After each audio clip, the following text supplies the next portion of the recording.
اور سنائی کے ساتھ میں ہوں امتیاز احمد قریشی۔ آج ہم آپ کی ملاقات کروا رہے ہیں معروف شاعر کرنل مقبول صاحب سے۔ کرنل مقبول صاحب کے مختلف حوالے ہیں، عامی سے پھر اچھے شاعر بھی ہیں، اور اس کے علاوہ پبلش کے میدان میں بھی انہوں نے بہت زیادہ اپنی خدمات انجام دی ہیں۔ کرنل صاحب کیسے ہوں؟ اللہ کا شکر ہے، خیریت آپ سے؟ کی دعائیں، میں خیریت سے ہوں۔ چلیں، یہ بہت اچھی بات ہے، اللہ تعالیٰ آپ کو صحت دے۔ سب سے پہلے آپ کا شکریہ، آپ نے مصروفیت سے ہمیں جو ہے قیمتی وقت دیا۔ کرنل صاحب، سب سے پہلے تو یہ بتائیں کہ آپ کے نزدیک شاعری کیا ہے؟ قریشی صاحب، میرے نزدیک شاعری اپنے جذبات کا اظہار ہے۔ اس میں جذبات خواہ آپ کے خارجی مسائل سے تعلق رکھتے ہوں یا آپ کے اپنے داخلی مسائل ہوں، ان کا اظہار میں سمجھتا ہوں شاعری ہے۔ تو آپ بتانا پسند کریں گے کہ کس طرح آپ کا تعلیمی بیک گراؤنڈ اس کا سلسلہ ہو، پھر ادب کی طرف کیسے آئے؟ جی، تعلیم تو 57 میں نے میٹرک کیا، اور 59 میں نے انٹرمیڈیٹ۔ تو خیال یہی تھا کہ میرا رجحان انجینئرنگ کی طرف تھا کہ میں اس میں آگے بڑھوں، لیکن پھر ایک دم میرا ذہن جو ہے وہ فوج کی طرف مائل ہوا، کیونکہ میرے فیملی میں بہت سارے لوگ جو ہیں، زیادہ تر ہم فوج کی سروس کر رہے ہیں۔ تو وہ میرے ذہن میں جب آیا تو اسی وقت میں نے ISSB کا ٹیسٹ وغیرہ دیا، تو 59 میں پاکستان ملٹری اکیڈمی میں چلا گیا۔ اور اس کے بعد پھر فوج کی سروس شروع ہو گئی۔ پھر اس کے بعد تو ہوش نہیں رہتا، ہاں صحیح ہے، کیونکہ آپ کو ایک جگہ رہنے کو نہیں ملتا کہ ایک جگہ آپ اطمینان سے بیٹھ جائیں۔ ہاں وہ تسلسل نہیں ہے۔ وہ تسلسل زندگی میں بس ڈسٹرب رہتا ہے، تو ایک جگہ سے دوسری جگہ، دوسری جگہ سے، ہاں پاکستان کے تقریباً سارے علاقے جو ہیں وہ میں نے دیکھے، جو شاید ویسے نہ دیکھے جا سکتے۔ تو بھرپور سروس رہی، دونوں جنگوں میں بھی میں نے حصہ لیا، 71 کی وار میں اور 65 کی وار میں، اور پھر 71 میں مشرقی پاکستان کا سقوط وہ بھی دیکھا، وہاں جنگی قیدی بھی بن گئے، اور انڈین کیمپ میں پھر کیمپ 45 میں نے 2 سال وقت گزارا۔ تو وہاں میرا ذہن جو ہے نا تھوڑا اس پروسیس میں داخل ہو گیا تھا، جس میں ادبی سوچ بچار، کوئی نظموں کا لکھنا یا کسی غزل کا سوچنا۔ تو اس کیمپ میں نے پہلی ایک نظم لکھی، جو میرے دوستوں نے وہاں اس کو بہت پسند کیا۔ وہ ہمارے حسب حال تھی وہاں، وہی حالات اس میں نے لکھے۔ تو کرنل صاحب، وہ نظم یاد ہے؟ کیونکہ کیمپ 45 کے اوپر جو آپ کی کتاب ہے وہ کچھ خوش نوست ہے، وہ تو ہم اس پہ ڈسکس کریں گے آگے، لیکن آپ کو وہ یاد ہے نظم؟ تو سنا دیں۔ وہ نظم تو مجھے ابھی وہ یاد نہیں ہے، لیکن اس میں جذبات یہی تھے کہ جو ہماری وہاں حالت تھی، اور جو ہمارے دوست احباب اور بہن بھائی اور عزیز و اقارب یہاں تھے، جو ان کی یاد آتی تھی، تو اسی کو ایکسپریس کیا تھا۔ کفس اداس ہے۔ تو آپ بتائیں، کچھ بتانا پسند کریں گے کہ کیا حالات تھے، ڈیلی روٹین کیا تھی جب آپ اریسٹ ہو گئے تھے؟ اور وہاں پر ڈیلی روٹین تو کافی سخت تھی۔ صبح سویرے وہ جگا دیتے تھے، پھر اس کے بعد مختلف نیچر کی سزائیں سمجھ لیں یا کام سمجھ لیں، صفائی ستھرائی بیرکوں کی، اور اس کے بعد باہر بٹھا دیتے، دھوپ میں بیٹھ جانا سخت گرمی میں، اور کمروں کے اندر پانی بھر دیتے تھے، آپ کو آرام کرنے نہیں دیتے تھے۔ تو اس روٹین میں پھر زیادہ وقت ہم لوگ نماز پڑھنے میں لگاتے تھے، قرآن پڑھتے تھے۔ ہاں، پھر وہاں پر ہم نے والی بال کو کھیلنا شروع کیا، کیونکہ جگہ چھوٹی سی ہمیں اویلیبل تھی. پھر تھوڑی سی گارڈننگ کی طرف کچھ لوگوں نے وہاں پر تب آزمائی کی، کچھ لوگوں نے وہاں ادب کی طرف بھی توجہ کی، کچھ لوگوں نے فنون لطیفہ میں پینٹنگ اور ڈرائنگ سیکھی. تو میں نے جو واٹر پینٹنگ اور پینسل اسکیچ بنانے سیکھے ٹھیک، وہ میں نے وہیں ابتدا وہیں ہوئی. ابتدا وہیں. اچھا ناظرین دیکھیے، یہ قید میں رہنا، وہ جو اس فضا میں رہ کر آپ اپنے پیاروں کو یاد کرنا اور وطن کی خاطر اپنی جان کی قربانی دینا، اپنی آزادی کی قربانی دینا، یہ کہنا بہت آسان ہے لیکن یہ بہت مشکل ہے.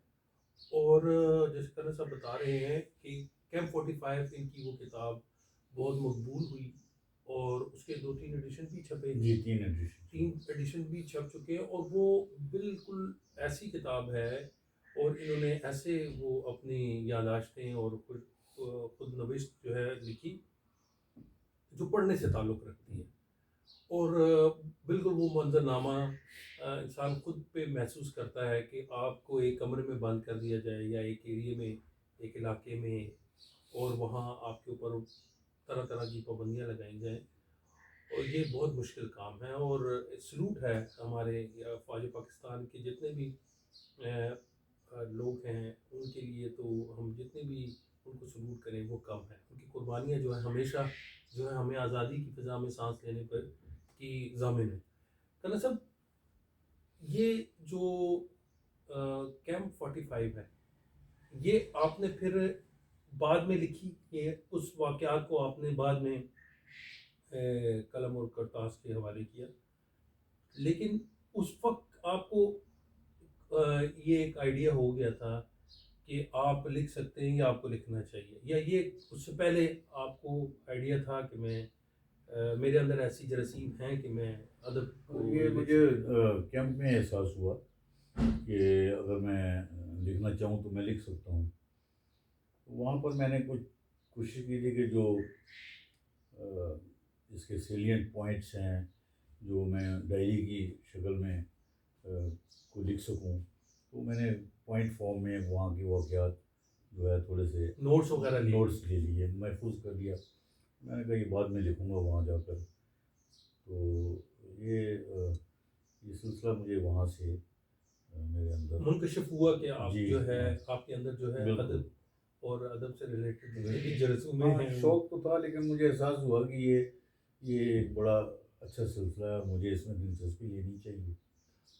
اچھا کرنا سب، اس دوران کبھی خوف تھا، موت کا خوف تھا کہ میں واپس جا سکوں گا نہیں جا سکوں گا، یا کبھی یہ آزادی ملے گی یا نہیں؟ شروع میں جب ہم لوگ شفٹ ہوئے ہیں ان کیمپس میں، تو پھر تو اس قسم کا خوف جو ہے ہر ایک کے دل میں تھا کہ کیا واقعات ہوتے ہیں، کیا ہمارے ساتھ برتاؤ ہوتا ہے.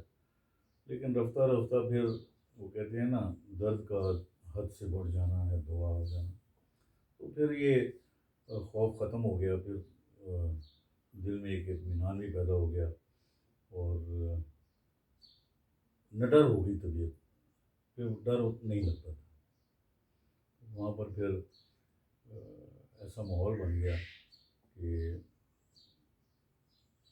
اس قسم کی جو لمیٹیشن تھی وہ اندر داخل نہیں ہوئی. اصل میں اور دوسری بات یہ بھی کرنا صاحب کہ جب کوئی بھی شخص فوج پاکستان کے لیے اپلائی کرتا ہے تو وہ اسی دن نڈر ہو جاتا ہے، اسی دن اپنی جان کی نذرانے کے لیے وہ ہمہ وقت تیار رہتا ہے.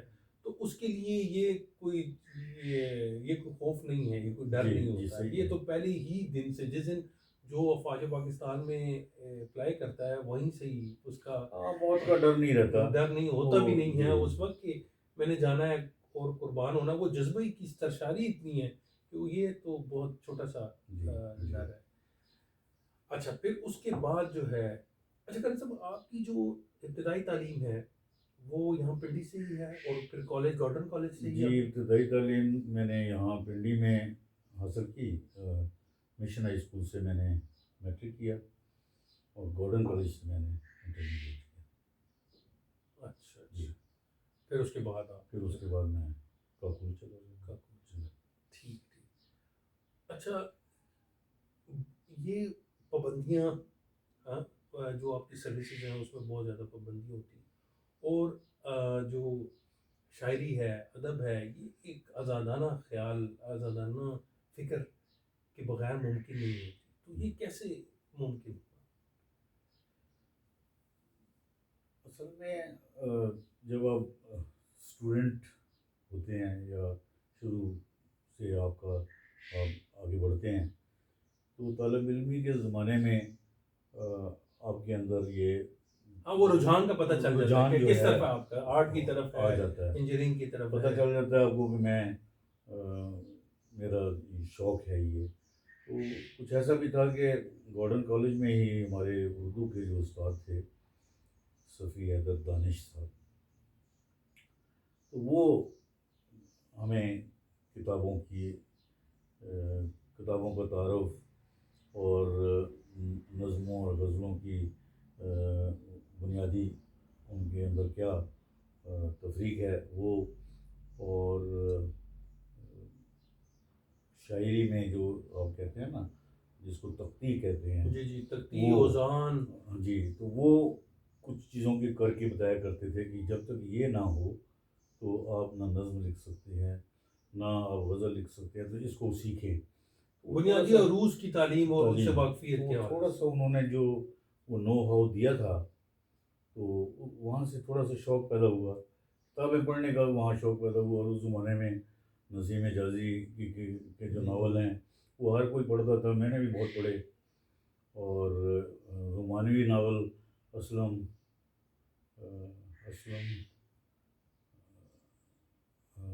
راہی تو نہیں، وہ تو جناب ان کا بھی نام اسلم ہے. ان کے بڑے ناول تھے، مشہور ناول ہوا کرتے تھے، اور وہ پڑھے. پھر اس کے بعد ایک عجیب سا ٹرینڈ آ گیا جاسوسی ناول. جی بالکل ایسے ابن صفی، اس میں ابن صفی، اکرم الہ آبادی اور ایسے ناول جو ہیں عمران سیریز اور کیپٹن آفریدی سیریز، تو وہ بہت پڑھے. ان کا ہر ایشو جو ہے انتظار رہتا تھا. تو وہ بھی ادب کی ایک بڑی صنف ہے. اس وقت تو میں نہیں پتہ تھا، لیکن بعد میں یہ بھی پتہ چلا کہ یہ بڑا کام تھا ابن صفی کا.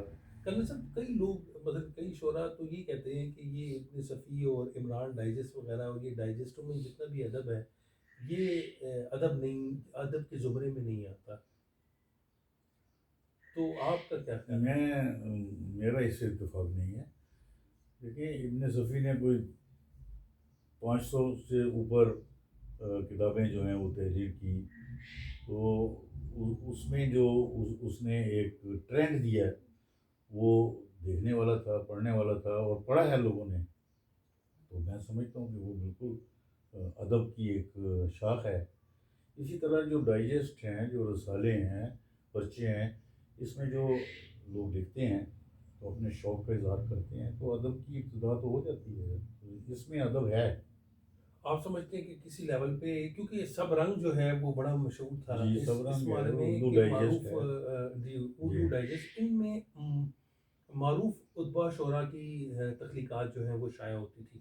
لیکن جو آپ ذکر کر رہے ہیں جو پاکیزہ اور یہ دوسرے تیسرے جو ہے، اس کے بارے میں کئی نقادوں کا بھی تھوڑی ریزرویشن ہے کہ یہ اس طرح کا ادب نہیں ہے، یعنی ادب عالیہ کی بات ہو رہی ہے تو ادب عالیہ میں شامل نہیں ہے شاید یہ.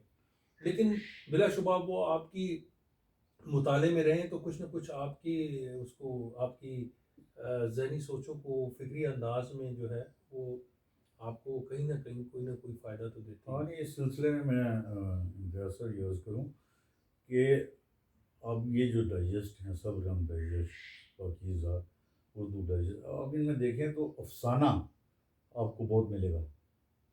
تو جو نثر لکھنے والے ہیں، جو افسانہ لکھنے والے نوجوان لوگ ہیں یا جن خواتین نے بھی لکھا، تو اس سے اچھا خاصا ان کی تربیت ہوتی ہے. بالکل ہوتی ہے، بلا شبہ. یہ تو اس میں کوئی شک نہیں ہے نا کہ اردو پڑھیں یا کوئی زبان کا کوئی بھی تحریر پڑھیں، ایون کہ اخبار بھی ہو، تو ایک ایک سطح پہ جا کے آپ کی ایک تربیت تو ہوتی ہی ہے، جی لیکن پھر ادب کی رائیں ذرا جدا ہو جاتی ہیں اس حوالے سے۔ اچھا کرن صاحب، پہلا شعر کوئی یاد ہے کہ کس زمانے میں کہا تھا، کب کہا تھا اور کیا کہا تھا؟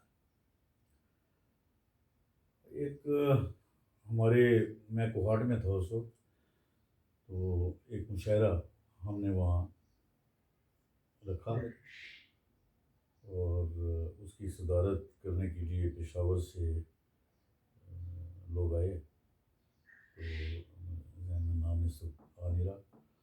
وہ خاطر غزنوی صاحب ہوتے ہوں گے، رضا ہمدانی صاحب، اس وقت جو ہے احمد فراز صاحب ہاں اور انہی کے ساتھ کے تھے وہ، خاطر غزنوی بھی تشریف لائے تھے۔ جی جی تو وہاں پر جو ہے میں نے ایک نظم پڑھی تھی، تو وہ نظم پڑھ لی، تو اس کے بعد جو صاحب صدر کے جو ریمارکس تھے، انہوں نے کہا کہ بڑی اچھی نظم پڑھی گئی، لیکن کرن صاحب آپ کو میں داد دیتا ہوں کہ آپ نے اس کو مختلف جگہوں سے اکٹھا کر کے نا بڑا اچھا بنا لیا ہے، لیکن ایسی کوئی بات نہیں، یہ ادب میں ہوتا رہتا ہے اور یہیں سے سیکھنے کی ابتدا ہوتی ہے۔ تو مجھے لگتا ہے کہ آپ کچھ آگے کچھ آثار ہیں، امکانات ہیں۔ لکھنا شروع کر دیں گے۔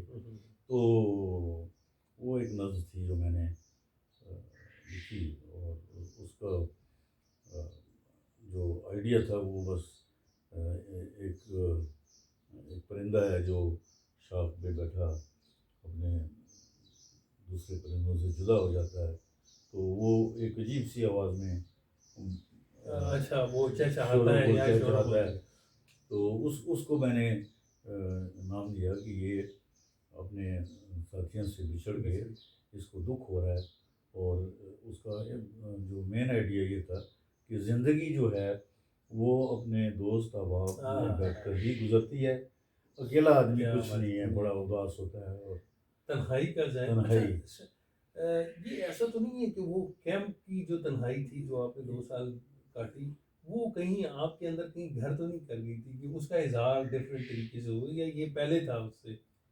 یہ اس سے پہلے تھا، اچھا، ہاں یہ اس سے پہلے تھا۔ تو وہاں سے آنے کے بعد تو بہت عرصے تک میں ذہنی طور پہ میں ہی نہیں، باقی بھی جو ہاں لوگ ظاہر ہے وہ ڈسٹرب رہے ہمیں، وہ تنہائی اور وہ اس کے اثرات، خاص طور پہ نفسیاتی طور پہ انسان بڑا جی، ڈسٹرب ہو جاتا تو ریلیجس جذبات جو تھے بہت زیادہ بڑھ گئے تھے، نماز پڑھنا 5 وقت، اور اس کے علاوہ تہجد پڑھنا، اور اس کے علاوہ کتابیں پڑھنا، یہ رجحان بہت زیادہ